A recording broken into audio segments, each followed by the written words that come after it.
ഇടയിൽ വരുന്നതിന് മുമ്പ് നാം മാനസാന്തരപ്പെടണമെന്നാണ് കർത്താവ് തൻ്റെ വരവിൽ എന്തൊക്കെ സംഭവിക്കുമെന്ന് തിട്ടം തെളിവുമായി നമ്മോട് പറഞ്ഞിരിക്കുന്നത്. അപ്പം വചനം ഇത്രയും താൻ ജീവിച്ചു കാണിച്ചു.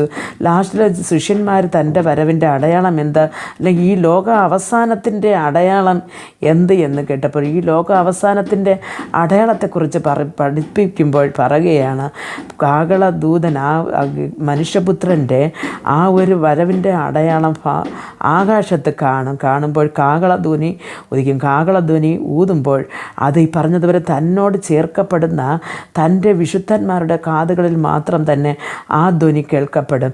കാണുമെന്ന് പറഞ്ഞിട്ട് എല്ലാവരുടെ കാതുകളിലും അത് കാണുകയോ ധ്വനിക്കുകയോ ചെയ്യത്തില്ല. പ്രിയ ദൈവമക്കളെ, അങ്ങനെ നാലാ ദിക്കിൽ നാം എവിടെ ഭൂമിയുടെ ഏത് അറ്റത്തിരുന്നാലും, നിങ്ങൾ ചിലപ്പോൾ ഇത് കേട്ടുകൊണ്ടിരിക്കുന്നവർ വെറും ഒരു പാഴടഞ്ഞ ഒരു കൊച്ചു വീട്ടിൽ ഒരു ഗ്രാമത്തിലായിരിക്കാം നിങ്ങളുടെ